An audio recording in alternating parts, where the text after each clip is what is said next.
G'day, just down the road from where I live, standing outside or the front of a neighbour's property, and in the background, more importantly, is the Grampians National Park. You'll just see it, but it's a very big, long mountain range. Very much a tourist attraction for the Grampians, for the Wimmera where I live, and if you're ever in my area, come and visit me, but also you've got to visit the Grampians. In the meantime, enjoy this video.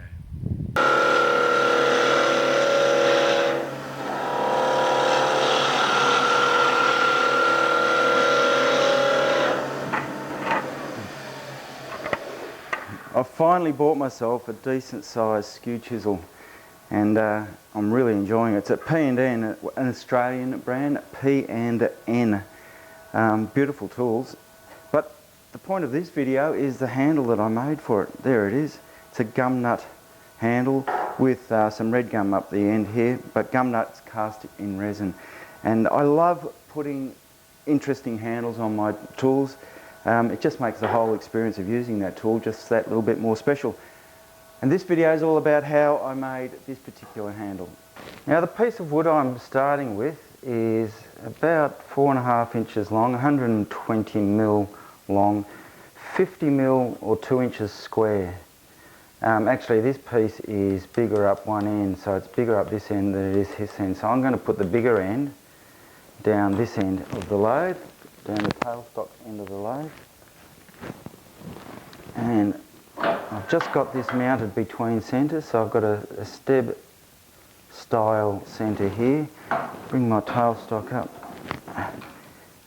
And really all I want to do is work on this end, and I want to get this end to fit inside my mould. Now there is my mould. It's a piece of black poly pipe. It's about 2 inches inside diameter, so I'm going to turn it down to 50 mil and then see how we go. Now this piece, you can see, has got a bit of a curve in it, but that's almost like just using a warped piece of wood, and I'm just going to turn that out later on. So I'm going to turn a flange on here to get to fit inside the poly pipe. So that's going to be my first task. So there it is, ready to go.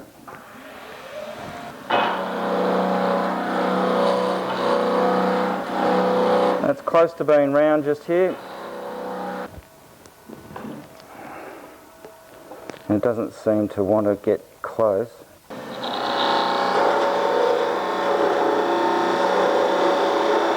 And there we have it.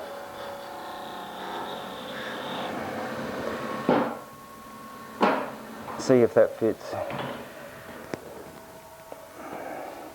Okay, so we've got a pretty good fit there. The only trouble is that I just need to square this up here. The other end is just a bit too oval in shape. Oh no, that's looking all right there. That's my clean cut there, so that's tidy that up a little bit, so that's looking good now. So that's that. Not quite finished with this yet. I need to turn a step on here because I need to hold this in the jaws of a chuck.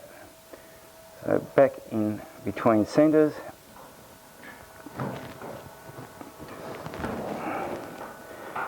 And I'm just going to turn a bit of a flange on here. Scrape that there. Some of my favourite jaws, shark jaws, very versatile jaws. Just make sure that the centre is still in line. It should be. And I've got this shoulder here hard up against the front of the jaws, the front surface of the jaws. I haven't got this bottom section touching the bottom of the jaws. Okay, 25 mil Forstner bit.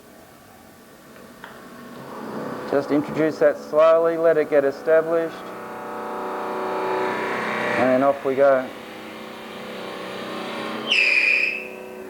Drilled about 15 mil, a little over half an inch perhaps. And we'll see what that's about in a sec. So I can take that out now. Okay, so what I've got here, and I've already turned it to a cylinder, is another piece of red gum. Now this is going to run down the shaft of the tool handle. Now I want to get some gum nuts around this, so I'm going to narrow this down because this is going to be where the narrower section of the tool handle is, and then it can widen out when it gets wider. So here's a tool handle, for instance, so it's going to get thick here, which is this piece of wood, and then thin for this shaft here, and then thicken out towards the end here. Now I've got a little bit of a spigot here, which is 25mm in diameter, that is to fit into this hole here. Right, and it just doesn't quite fit, so I'm just going to do a little bit more scraping here. Just got a skew chisel to gently scrape away at that there. Just take a little bit off, be patient, and we can see how that fits. There it is, it fits very nicely. Could be a little bit tighter, but there we go. Now I'm going to put that back on the lathe, and I'm just going to take a bit of the bulk out of the middle section of this piece here. Now this piece of wood here is going to help to reinforce the resin. I have found in the past that it is prone to breaking. You have it. Doesn't have to. You won't see this. I hope I don't see this. So it doesn't have to be perfect. Doesn't have to be sanded. There we have it. So I'm going to take this off now. Now I'll just get rid of my face mask, and this is going to go in there like so. Obviously I'm going to glue this in here. You can use any sort of glue, PVA glue, super glue, epoxy, whatever, to glue that in. And I'm going to get the the black poly sleeve over there, and then gum nuts filled in there, and pour some resin. So I'm going to go and get that done right now. Right, so that's what I've got. I've glued this in place. I used some PVA glue, and on with my mould, my black poly. And look, if I slide that up nice and neatly up this end, it's not too bad up that end, but it's just a little bit off centre, so I'll just jiggle that around. There we go. Now some masking tape, and we'll tape that seam up.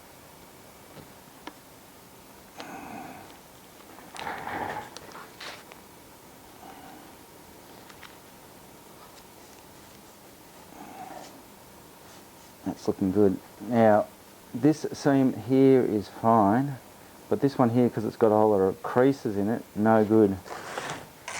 The resin can creep through those creases. It can, and more often than not it will. So masking tape is a lot cheaper than resin, so a lot of tape. And I'm even going to go one more layer down below, and I probably will even go a layer above.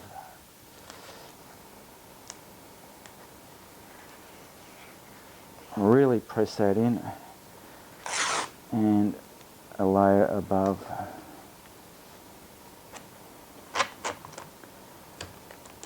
And there we have it. And now for some gum nuts in there. And what I've also got is I've got the centre here and the centre down here, so that I can mount it between centres later on. It's a bit of a banana shape there. It's not too bad. That'll straighten itself out. So some gum nuts. Okay, now I've got the resin poured, or mixed I should say, for my handle. Here's my handle all moulded up, and gum nuts are already in there, as you can see, and there was just enough room around here to get the gum nuts down the side. You don't necessarily need to use gum nuts with these. Gum nuts is just the thing that I've started using, and think about other things that you might be able to use for these handles. I have, as you saw, I filled them right. I've filled the mould right up with gum nuts. Well, the gum nuts are right up to there, but that just takes a long time for all of the resin to sink down all through all of those different layers. So it's not a bad idea to sort of half fill it first with whatever you're putting in there. In my case it's gum nuts, and then pour some resin in. Now I'm not going to top this up with resin. I will perhaps do that much, perhaps just a drop more, and I'm expecting it to only to be about half full. A drop more, and now into my vacuum chamber and then my pressure chamber. Okay, so I've got my blank out of my pressure chamber, and this is on the lathe ready to go, mounted between centres. And initially I'm going to be taking the plastic off, this PVC, and that's going to be a bit messy, and then we'll start shaping it. Now this is the end that the tool is going to go into, so I will be mounting this this end in this headstock end of the lathe in a sec, and it will be in a chuck. But initially I'm just going to get this plastic off, and can you see that it is a little bit wobbly, and I just need to true that up. Now some of the astute amongst you, the very astute amongst you, will notice that this is not the blank that I moulded up initially. I had this one prepared earlier on so that we could get this filming done in the time that we've got. So let's get into it. And we'll get this plastic off first, just with a normal high-speed bowl gouge.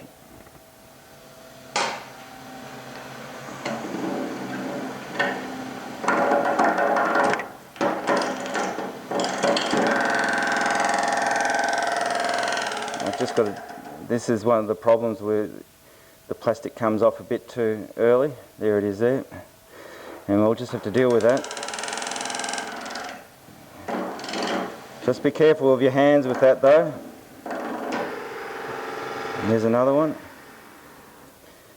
Right, I've got all of the black poly off, and that was actually a fairly hairy process, and I perhaps might even in future cut it off rather than turn it off. It sort of came off in pieces like this, and there was one of them that flew across the workshop anyway, so just be careful of that. I'll get rid of those into my bin. And now we're ready to do a bit more turning, and I'm going to actually true this up so I can grip this section here in the jaws of my chuck.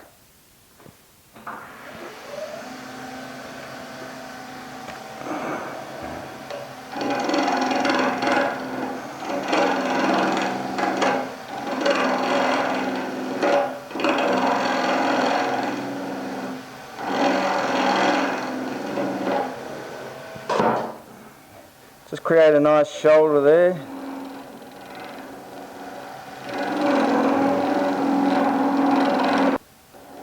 Just true that up a little bit, and making sure that this is nice and parallel so it'll grip in the jaws of the chuck nicely. And we can flip this around now.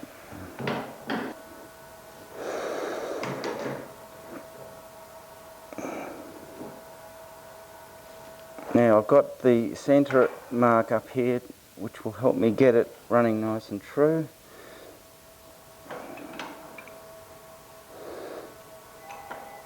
I think that's the one. That's it. So I'll just tighten the chuck up.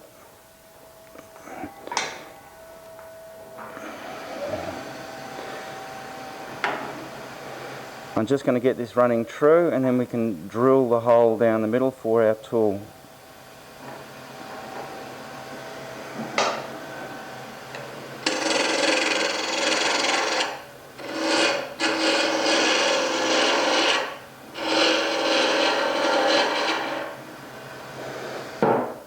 Going to true this end up.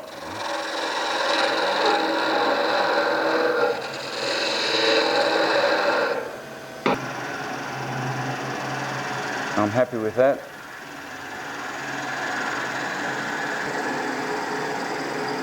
Just keep watching the swarth coming out. If it doesn't come out, back off and clean your drill bit. There's my depth there. Now that's assuming that I'm not going to take any more wood off here, and I'm not. So drilling's all done, and my centre can come back up. There, like that. Now you'll notice that this has got a slight wobble to it now, but that doesn't matter because we can true this all up. And now we're ready to start shaping.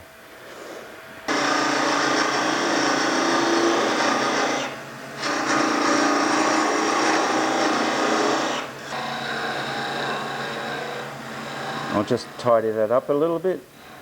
I'm turning this in summer in Australia, and that's important, I suppose, because these ferrules, and some of you might have noticed this, if this ferrule is done in winter time, the timber is going to be a bigger diameter because it's swollen with the moisture in the air. And then in summertime the ferrules will become loose, and sometimes they fall off. There we go. Nice fit. Probably could have been a little bit tighter, but I'm happy with that. So I'm going to leave that on there, and we can start shaping the body. Now what I'm going to do is I'm going to pinch a little bit of room from this end, because I don't really need the chuck anymore, because I've done the drilling. So I'm just going to pinch a little bit of extra room, length there, and off we go.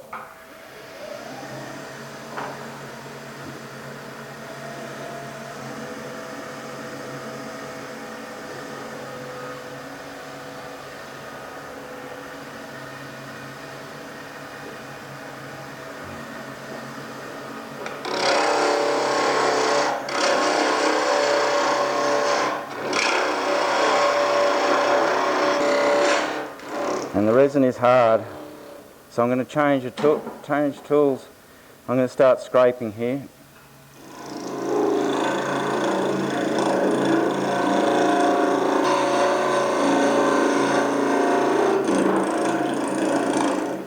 And now what I've also got is a bowl gouge that's got a tungsten carbide tip to it.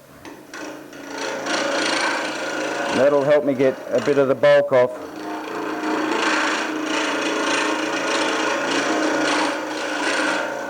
The resin is hard, but the gum nuts are even harder still.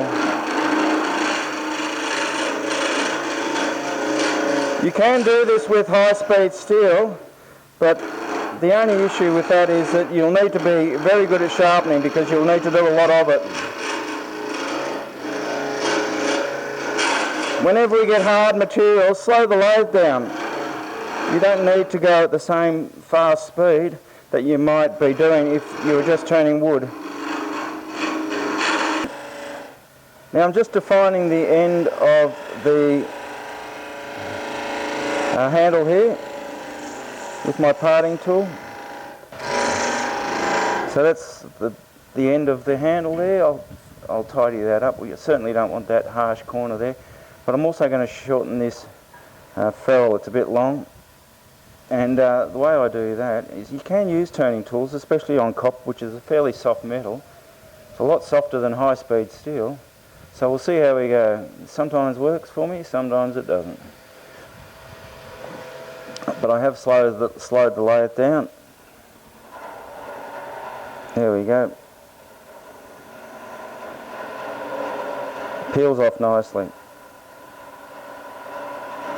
So skew chisel under there. And it's just peeling the copper off and the wood.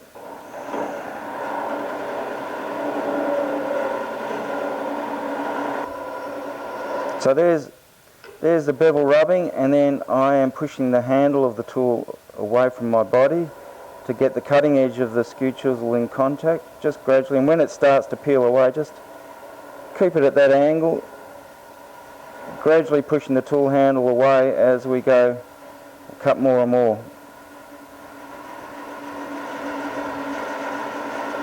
There we go. Now I just need to get rid of this extra timber here. Just going to speed up a little bit. Wind the tailstock in a bit. Take a bit more off. There we go. And now you can even use your skew chisel just as a scraper to brighten the copper up. And we can use some sandpaper later on anyway. But there we go. Take off that harsh edge on there. And we're ready to sand basically.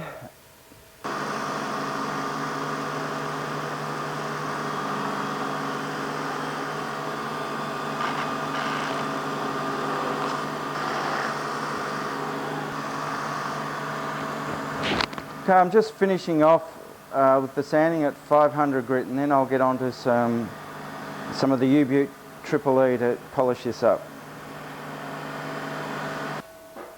Okay, some Triple E Ultra Shine.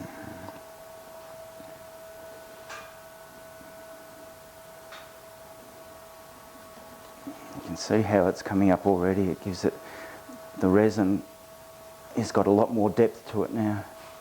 Okay, lathe on, we'll rub that in.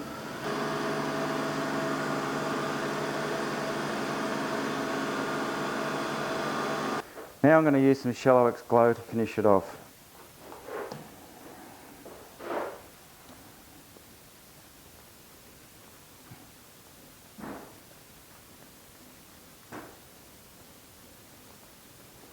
Try to get in the end here.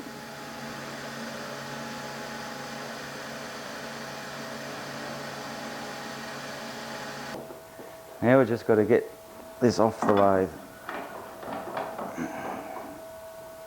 Now, for those of you who don't want to do what I'm about to do, you can just get a saw and cut that off, and we can hand sand the end. I'm going to do something similar, but with a skew chisel.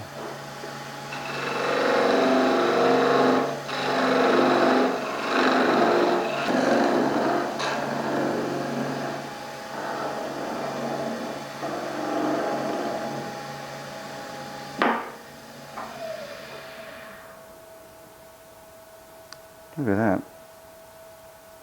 That'll be a joy to use.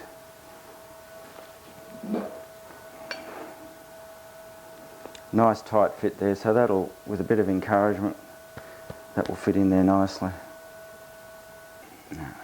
So there it is, the Gumnut and resin and timber skew chisel handle. I hope you enjoyed that video. Now, I know that there's going to be some of you, especially those of you who don't live in Australia, who are going to find it hard to get your hands on some gumnuts.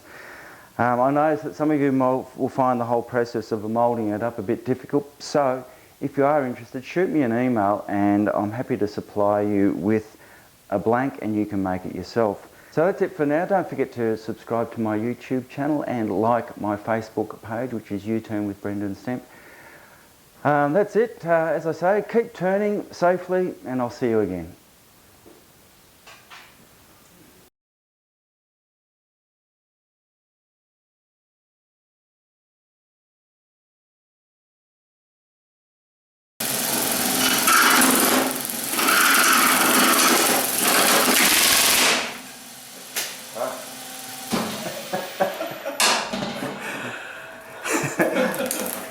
Very relaxed sort of word. Well, that'll be exciting on camera, won't it? Slow motion, that.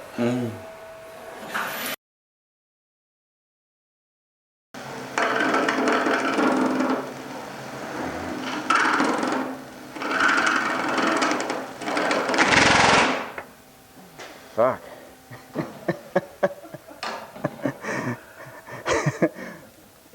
Very relaxed sort of word.